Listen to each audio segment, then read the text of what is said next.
UP board class inter subject math, ये lesson 4 है। इससे पीछे लेसन 3 मैं आप लोगों को पढ़ा चुका हूँ और आज ये लेसन 4 सारणिक, इसे इंग्लिश में डिटर्मिनेंट कहते हैं।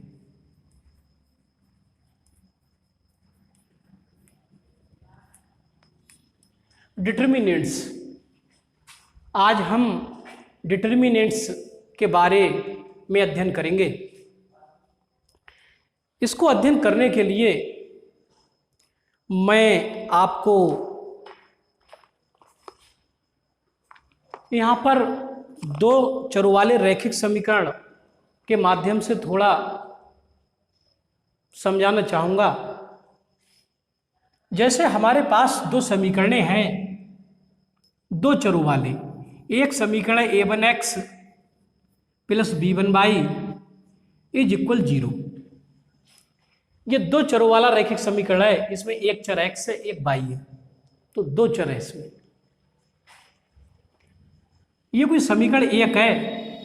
एक समीकरण और है a2x प्लस b2y बराबर 0। ये दो समीकरणें हैं। अब मैं यदि आपसे ये कह दूं कि इन दोनों समीकरणों से x का विलोपन करना है हमारे लिए। विलोपन करने का मतलब है x और y को विलुप्त कर देना है, x और y दिखाई ना दें, x y को समाप्त कर देना है। तो आप क्या करेंगे? x और y का विलोपन करने के लिए बता रहा हूं मैं, क्या लिखेंगे आप? ये जो पहली समीकरण है, इससे a1x इज इक्वल, इसे इधर ले जाएंगे तो माइनस के b1y, और यहाँ x अपॉन ये y नीचे ले लेंगे, x upon y is equal to यहाँ से माइनस के b1 अपॉन a1 मल्टीपल का इसे नीचे भेज देंगे, तो x बटे y का मान माइनस के b1 अपॉन a1 आ जाएगा यहाँ से निकल के। अगले यदि मैं समीकरण 2 से बात करूं, ये समीकरण 2 है, तो इससे भी a2x इज इक्वल, उस साइड में ले जाएंगे तो माइनस का हो जाएगा b2y, ऐसा हो जाएगा। तो यहाँ से x तो ऐसे ही रखा, ये y नीचे ले आए, क्योंकि यह गुणा के y है तो नीचे तो आएंगे ही। यहाँ से माइनस के b2 अपॉन a2 को नीचे भेज दे रहा हूँ, तो ये मिलेगा माइनस के b2 अपॉन a2। तो ये x बटे y का मान आया। तो इससे ये समीकरण 1 से था और ये समीकरण 2 से था। तो इन दोनों समीकरणों से हम इन दोनों से क्या देख रहे हैं? दोनों की लेफ्ट हैंड साइड बराबर है। अगर दोनों की लेफ्ट हैंड साइड बराबर है तो हम इनकी राइट हैंड साइड को बराबर लिख सकते हैं। लेफ्ट हैंड साइड दोनों की बराबर है ना, तो अगर दोनों की लेफ्ट हैंड साइड बराबर है तो हम इसकी राइट हैंड साइड, इसलिए माइनस के b1 अपॉन a1, माइनस के b1 upon a1 is equal minus के b2 अपॉन a2, माइनस के b2 अपॉन a2, ऐसे लिख सकते हैं। ऐसे लिख सकते हैं क्योंकि लेफ्ट हैंड साइड बराबर है। माइनस दोनों तरफ है तो दोनों तरफ माइनस है, तो माइनस तो गया। जब दोनों तरफ माइनस है तो यहाँ से मल्टीप्लाई हो जाएगी, क्रॉस मल्टीप्लाई, a1 b2 और माइनस a2 b1। यस, देखा आपने, इसकी मल्टीप्लाई हो गई, सॉरी ये माइनस है। यहाँ से a1 b2 बराबर, यहाँ से a1 b2 बराबर a2 b1, ये a2 b1। तो ऐसे लिख सकते हैं हम ना। एक बार फिर मैं बता दूं आपको, इनकी लेफ्ट हैंड साइड बराबर थी तो राइट हैंड साइड बराबर कर दी, माइनस से माइनस गया, इसकी क्रॉस मल्टीप्लाई करा दी a1 b2, तो ये आ गया, फिर बराबर ये इधर क्रॉस मल्टीप्लाई a2 b1, तो वही लिखा हुआ है। अभी थोड़ा ऊपर इधर उधर हो गया था, हो सकता है समझ में ना आया हो, फिलहाल अब मैंने क्लियर कर दिया। यहाँ से a1 b2 इसे इधर ले आए तो माइनस के a2 b1 तो बराबर 0। अब आप देख रहे हो इन दोनों समीकरणों से मैंने x y का बिल्कुल विलोपन कर दिया, x y बिल्कुल हट गए। जब x y बिल्कुल हट गए तो ये x और y से रहित हैं। इस फॉर्म को इस चीज के लिए हम डिटर्मिनेंट फॉर्म में कैसे लिखेंगे, साल्डिक फॉर्म में कैसे लिखेंगे, इस फॉर्म में कैसे लिखेंगे, ध्यान दें। तो डिटर्मिनेंट फॉर्म क्या होगी इसकी, डिटर्मिनेंट फॉर्म कैसे होगी। पहली बात तो डिटर्मिनेंट का चिन्ह जब भी लगाएंगे तो दो सीधी रेखाएं खींचेंगे आप, और इसके गुणांक, इसका गुणांक x का a1, y का गुणांक b1, x का गुणांक a2, y का गुणांक b2। तो इस चीज के लिए डिटर्मिनेंट फॉर्म में ऐसे लिखेंगे हम, ये इसकी डिटर्मिनेंट फॉर्म है। अब कहोगे इसका मतलब ये है, इसका मतलब ये है, जो ये चीज है वही ये चीज है, जो ये चीज है वही ये चीज है। तो इसका मान कैसे लिखेंगे हम, तिरछी multiply cross multiply a1 b2 minus a2 b1।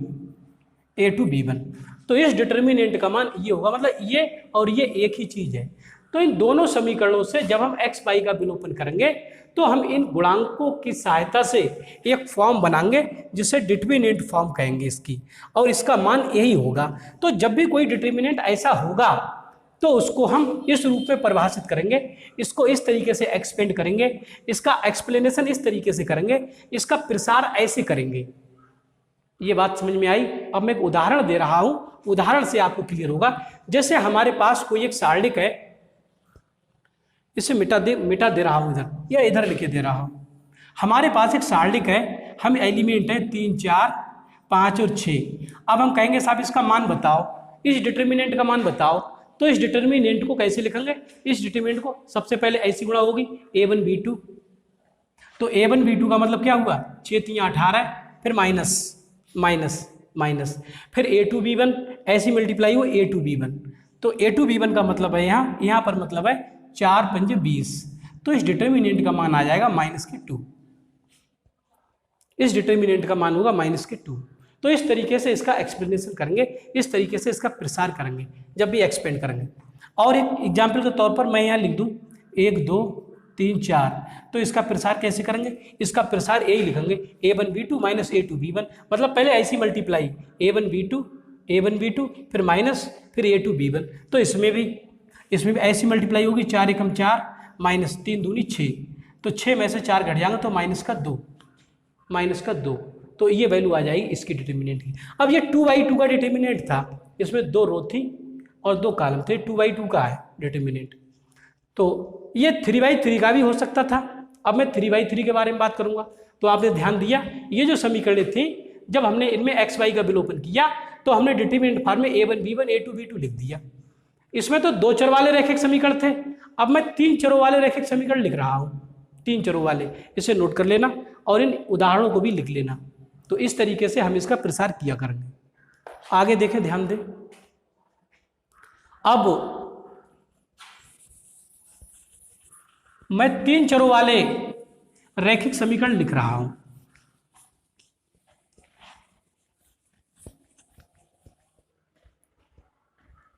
एक समीकरण a1x plus b1y plus c1z बराबर 0, और दूसरा समीकरण a2x plus b2y plus c2z बराबर 0, और तीसरा है a3x plus b3y plus c3z बराबर 0। तो ये 3 चरों वाले रैखिक समीकरण हैं। इनसे यदि हम x y z का विलोपन करें तो क्या मिलेगा, तो इसे भी सारणिक फॉर्म में लिखेंगे। कैसे लिखेंगे, a1 b1 c1, a1 b1 c1, दूसरा a2 b2 c2, तीसरा a3 b3 और c3। अब इसका हल क्या आएगा निकल के, इस सारणिक का मतलब क्या होगा, इस सारणिक के मतलब के बारे में भी समझो। उस 2/2 के सारणिक का प्रसार किया था, अभी हमने 2/2 के सारणिक का प्रसार किया था। तो हमने ऐसी मल्टीप्लाई की माइनस ऐसी मल्टीप्लाई की, लेकिन ये तो 3/3 का है। तो अब क्या करेंगे, तो 3/3 के मैट्रिक्स को आपकी इच्छा है या तो आप किसी रो के सापेक्ष खोल दें, रो के सापेक्ष, या आप किसी कॉलम के सापेक्ष खोल दें, वो आप पे डिपेंड करता है। जैसे मैं इस रो के सापेक्ष प्रसार कर रहा हूं, इस रो के सापेक्ष, तो इसका प्रसार कर रहा हूं, तो इसका हल क्या आएगा निकल के वो देखें। पहले A1 के सापेक्ष प्रसार करेंगे, A1 के सापेक्ष, और जैसे ही A1 के सापेक्ष प्रसार करेंगे, A1 जैसे एलिमेंट लिखेंगे, तो ये वाली रो खत्म, ये वाला कॉलम खत्म, बचा क्या, ये 4 एलिमेंट बचे, 4 एलिमेंट बचे, ये बचे B2 C2 B3 C3, B2 C2 और B3 C3, ये एलिमेंट बचे आपके। तो A1 के सापेक्ष A1 एलिमेंट को लिखेंगे, तो A1 वाली रो खत्म और A1 वाला कॉलम खत्म, तो बाकी 4 एलिमेंट बचे उसे डिटरमिनेंट फॉर्म में लिख देंगे। फिर B1 के लिए, B1 के लिए भी, B1 के लिए लिखेंगे, रो के सापेक्ष प्रसार कर रहा हूँ, रो के सापेक्ष, तो यहाँ कॉलम के सापेक्ष भी कर सकता था, मान वही आएगा, चाहे इसके सापेक्ष करें, चाहे इसके सापेक्ष करें, चाहे इसके सापेक्ष करें, चाहे इसके सापेक्ष करें, डिटरमिनेंट का मान सदैव वही रहेगा। तो B1 की बात करेंगे, तो B1 वाला रो खत्म और B1 वाला कॉलम खत्म, ये रो खत्म, ये कॉलम, तो ये 4 एलिमेंट रह जाएंगे, A2 C2 A3 C3, A2 C2 और A3 C3। यहाँ एक चिन्ह भी आएगा, एक चिन्ह, वो चिन्ह कैसे आएगा उसके लिए अभी बताऊंगा आगे, अभी चिन्ह नहीं लगा रहा हूँ। अब इस रो के सापेक्ष A1 एलिमेंट हो गया, B1 एलिमेंट हो गया, तो C1 एलिमेंट बचा, तो C1 के लिए अगले ना लिखकर यहाँ लिख दे रहा हूँ, C1 के लिए, C1 के लिए, तो C1 के लिए क्या करेंगे, यहाँ भी चिन्ह आएगा, वो चिन्ह क्या आएगा वो भी बताऊंगा। तो C1 के सापेक्ष जब एक्सपेंड होगा तो ये वाली रो खत्म और यही वाला कॉलम खत्म, तो यहाँ मिलेगा A2 B2 A3 B3, A2 B2 A3 B3। C1 के सापेक्ष करेंगे तो ये रो खत्म, ये कॉलम खत्म, तो ये element A2 B2 A3 B3, तो इस रो के सापेक्ष इसका प्रसार हो गया। अब ध्यान दें, ये वाला एलिमेंट जो था, ये वाला, ये फर्स्ट रो, पहली रो और पहले कॉलम का एलिमेंट है, फर्स्ट रो और फर्स्ट कॉलम का, इसकी रो बना है, कॉलम भी बना है, तो एक और एक दो, दो प्लस आया, दो सम संख्या आई, तो सम के लिए सदैव प्लस चिन्ह का प्रयोग करते हैं, प्लस चिन्ह का। अब इस एलिमेंट की बात की, ये पहली तो रो का है, फर्स्ट रो, और कॉलम सेकंड है, फर्स्ट सेकंड दूसरे कॉलम का है, और फर्स्ट रो का है, तो 2 और 1 3, 3 के लिए 3 विषम है, विषम के लिए माइनस चिन्ह का प्रयोग करते हैं। अगले C1 की बात आई, तो ये फर्स्ट रो का है और तीसरे कॉलम का है, 1 2 3, तो ये फर्स्ट रो तीसरे कॉलम, तो फर्स्ट और तीसरे मतलब 3 और 1 4, 4 सम संख्या है, तो सम के लिए प्लस चिन्ह का प्रयोग कर देंगे। इस तरीके से इसके चिन्ह भी एडजस्ट कर देंगे हम। इसे अभी थोड़ा समझते रहो, अभी जब मैं क्वेश्चन कराऊंगा तब आपकी सही तरीके से समझ में आएगा। अब इसका हल कैसे निकले, इसका हल आप लोग निकाल सकते हो। तो इसका हल मैं इधर लिख दे रहा हूँ, इधर लिख दे रहा हूँ यहाँ। इसका हल देखो, A1 तो ये A1, और 2/2 का जो डिटरमिनेंट है उसका हल आप पढ़ चुके हो। कैसे पढ़ चुके हो, पहले ऐसी गुणा होगी B2 C3 minus B3 C2, तो ये होगा B2 C3 और माइनस B3 C2। इसका तो हल 2/2 का पिछले बता चुका हूं, ये ऐसे एक्सपेंड होता है। अब 3/3 ऐसे होगा, माइनस B1। अब इसकी बात करेंगे, ये भी 2/2 का है, तो इसमें सबसे पहले ऐसी multiply, A2 C3 minus A3 C2, इसका हल भी 2/2 की तरह ही लिखेंगे।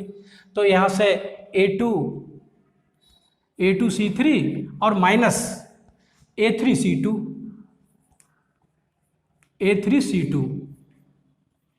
तो ये भी हल के रूप में लिख दिया मैंने 2/2 का। अब ये बचा है प्लस के C1, इसे नीचे लिख दे रहा हूँ, या प्लस के C1, तो इसका हल कैसे होगा, ये भी 2/2 का है, तो पहले ऐसी मल्टीप्लाई होगी, A2 B3 minus A3 B2, तो इसका हल भी हो गया। तो इस डिटरमिनेंट का मान ये आया निकल के, ये इसमें x y z नहीं है, जैसे उस 2/2 में भी x y नहीं थे। तो इसका 3/3 का डिटरमिनेंट है, तो इसका प्रसार ऐसे होगा, ऐसे या ऐसे, एक ही बात है। अब मैं एक आध प्रसार करके बता रहा हूं, तब आपको थोड़ा और क्लियर होगा, तो इसे नोट कर लें, इसे मिटा दे रहा हूं।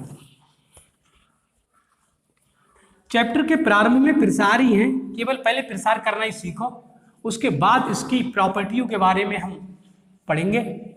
तो अभी छोटे छोटे ही क्वेश्चन है केवल प्रसार करने के लिए, 2x2 का प्रसार बताया था। अब कोई सारणिक है, मैं यहाँ लिख दूं, एग्जाम्पल में से लिख दे रहा हूं। यहाँ एग्जाम्पल 1 से आप क्वेश्चन हल करना शुरू करें। एग्जाम्पल 1 में 2x2 का मैट्रिक्स है, तो 2x2 का डिटर्मिनेंट, तो उसे आप हल कर सकते हैं। तो यहाँ पर एग्जाम्पल 1 आप अपने आप करें, क्योंकि 2x2 का वो भी है, मैं एग्जाम्पल 2 करा रहा हूँ, ये भी 2x2 का है, लेकिन ये थोड़ा सा अलग है, इसलिए ऐसे करा दे रहा हूँ। x+1 और x-1 और x, तो ये सारणिक है। क्वेश्चन में ये कहा है कि इस सारणिक का मान ज्ञात करो। तो एक बात ध्यान रखो, सारणिक को सदैव जहाँ तक है डेल्टा से लिखते हैं हम, कोई भी सारणिक है तो उसे डेल्टा बराबर लिख सकते हैं। ये इसका सिंबल है, चिन्ह, कि डेल्टा के बराबर कोई भी सारणिक लिख सकते हैं। अब इसका प्रसार करेंगे हम, डेल्टा इज इक्वल, जब प्रसार करेंगे इसका, तो प्रसार 2x2 का मैंने प्रसार बताया था, 2x2 बताया था, पहले ऐसी गुणा और फिर ऐसी गुणा, ऐसी तो बताया था। तो एक मैं नए तरीके से इसका प्रसार कर रहा हूँ, देखो रोवाई कर रहा हूँ, रोवाई, तो इसके रोवाइज कर रहा हूँ, फर्स्ट रो के सापेक्ष प्रसार कर दे रहा हूँ इसका। तो जब फर्स्ट रो के सापेक्ष प्रसार करेंगे तो पहला एलिमेंट क्या है, x, जब x के सापेक्ष लिखेंगे तो ये r1 है ना, ये r1 है, तो r1 के सापेक्ष प्रसार कर रहा हूँ, तो पहला एलिमेंट x है, x के सापेक्ष जब होगा इसके, तो ये वाली रो खत्म और ये वाला कॉलम खत्म, तो डिटर्मिनेंट क्या बचेगा, डिटर्मिनेंट में x ही तो बचेगा। ये मॉड मत समझना, मॉड, अब ये डिटर्मिनेंट है यहाँ पर, तो ये पहली रो का एलिमेंट है, पहले कॉलम का एलिमेंट है, पहले रो पहले कॉलम का, तो एक और एक रो और एक कॉलम, तो 1 + 1 का मतलब 2 सम चिन्ह है, तो सम के लिए प्लस चिन्ह आता है, मैंने भी बताया था थोड़ी देर पहले। अब इसके सापेक्ष करेंगे, x+1 के सापेक्ष, तो इसके सापेक्ष होगा तो रो खत्म और ये कॉलम खत्म, वही रो खत्म वही कॉलम खत्म, तो ये डिटर्मिनेंट क्या आएगा, डिटर्मिनेंट में आएगा x-1। इसे भी मॉड मत समझना, ये डिटर्मिनेंट का चिन्ह है। लेकिन इसकी बात करेंगे तो ये पहली रो का है, पहली रो और दूसरा कॉलम है, तो पहली रो दूसरा कॉलम, तो 2 × 3 विषम के लिए माइनस चिन्ह आता है इससे पहले, ये भी मैं बता चुका हूँ आपके लिए। तो यहाँ से ये x, ये डिटर्मिनेंट x है, तो एक ही एलिमेंट है x, तो x ही रहेगा, माइनस ये x+1, तो ये है ही, ये डिटर्मिनेंट में केवल एक ही एलिमेंट है, तो एक ही एलिमेंट है, तो एक ही एलिमेंट ऐसा ही रहेगा x-1, तो इसकी मल्टीप्लाई कर देंगे, तो देखो ये वही चीज़ निकल के आई। इससे मैं ये समझाने की कोशिश कर रहा था, ये वही चीज़ निकल के आई। अगर हम डिटर्मिनेंट को 2x2 का हल किया था तो पहले ऐसी गुणा की थी, ऐसी x की x गुणा x², देखो भैया ही निकल गए, माइनस, फिर माइनस लगाते थे तो ऐसी गुणा करते थे x-1 x+1, तो देखो वही आया निकल गए, वही चीज़ आई निकल गए। इसलिए मैंने इसे थोड़ा इस स्टाइल में समझाने का प्रयास किया। x की मल्टीप्लाई x² माइनस, इसमें फार्मूला लगा देंगे, एक ब्रैकेट में x+1, एक में x-1, तो एक में जोड़ एक में घटाया, तो सूत्र होगा पहले पद का वर्ग माइनस दूसरे पद का वर्ग, तो x² ये माइनस का x² मिला, माइनस माइनस प्लस के एक एकम एक, x² माइनस प्लस का कैंसिल हो गया, तो इसका मान 1 आया, ये सारणिक का मान 1 आया निकल के, ये आंसर के रूप में लिख देंगे हम। तो ये पहली एक्सरसाइज का दूसरा एग्जाम्पल था। मैंने पहला एग्जाम्पल वो भी 2x2 का है, उसमें संख्याएं हैं, वो नहीं कराया है, उसे कर लेना। तो ये दूसरा एग्जाम्पल मैंने कराया था और डिटरमिनेंट का प्रसार भी करके इसमें दिखाया था। हम फर्स्ट रो या फर्स्ट कॉलम के सापेक्ष प्रसार कर सकते थे। तो मैं समझता हूँ अभी आप लोगों की समझ में आ गया होगा। तो इस वीडियो में इतना ही, और मेरी वीडियो को लाइक करें, चैनल को सब्सक्राइब करें, बेल आइकन भी प्रेस कर दें, क्योंकि अब ये लेसन शुरू हो गया है, इसका नोटिफिकेशन जब भी आएगा तो आप मेरे वीडियो से लाभान्वित होंगे और भविष्य में एक अच्छे छात्र के रूप में उभरेंगे। तो इस वीडियो में इतना ही, धन्यवाद।